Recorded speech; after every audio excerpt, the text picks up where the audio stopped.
We had operated on a patient, Mr. Kaushik, 1.5 years back for coronary artery bypass grafting. He had recovered from the procedure very well and he was doing very well. During his routine follow-up, around 1.5 years later, मैं Surendra Mohan Kaushik 58 years old झील दिल्ली के अंदर रहता हूँ। ये मुझे 2019 के अंदर पहली बार हार्ट की प्रॉब्लम आई। मैं मेट्रो हॉस्पिटल पहुँचा, वहाँ पर मेरी एंजियोग्राफी हुई, लेकिन 2022 जुलाई में मुझे दोबारा से अटैक पड़ा, जहाँ मेरी बाईपास मेट्रो हॉस्पिटल के अंदर ही हुई। लेकिन जनवरी 2023 में मेरे पैरों में दर्द, कमर में दर्द और मुझे चलने में प्रॉब्लम शुरू हुई।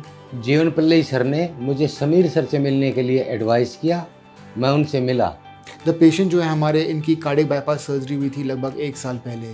तो एक टेस्ट से दूसरा टेस्ट हुआ और उसके बाद इनका एक सीटी स्कैन हुआ, जहाँ पर हमने पाया कि इनको जो है एक एब्डोमिनल एओर्टिक एन्यूरिज्म है। ये एक ऐसी कंडीशन होती है जो इनकी पेट की मेन नस होती है, जो एब्डोमिनल एओर्टा होती है, वो फूल जाती है, वो एन्यूरिज्मल हो जाती है।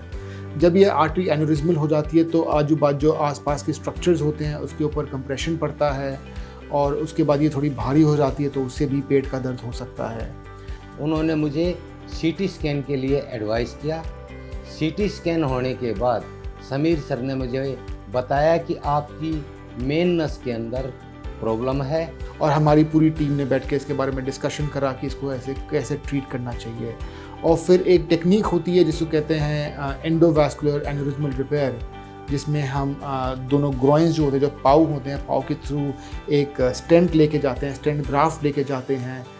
जो एक स्टेंट होता है, जो एक मेटल का स्ट्रक्चर होता है, उसके चारों तरफ एक कपड़ा सा लगा होता है, there is a cloth surrounding that graft, and we put that graft down and we deploy the graft so the aneurysmal can be excluded, कि एन्यूरिज्म में खून ना जाए और ब्लड सिर्फ उस ग्राफ्ट में जाए, और फिर धीरे धीरे वो एन्यूरिज्म श्रिंक हो जाता है, थ्रोम्बोस हो जाता है। whereby we did an endovascular stenting of this procedure and the patient was able to go home on the second post-operative day. अब मैं अपने आप को रिलैक्स महसूस कर रहा हूँ और मैं मेट्रो हॉस्पिटल के व्यवहार से तथा वहाँ के डॉक्टरों से पूरी तरह से संतुष्ट हूँ। अब मैं अपने आप को रिलैक्स महसूस करता हूँ। तो ये टेक्निक का इस्तेमाल करके हमने पेशेंट का ट्रीटमेंट किया था और पेशेंट डिड वेरी वेल।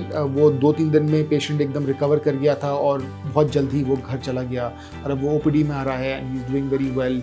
कोई दिक्कत नहीं है, अपनी नॉर्मल ज़िंदगी चल रही है। इनफैक्ट जो उसका पेट का दर्द था वो भी एकदम ठीक हो गया।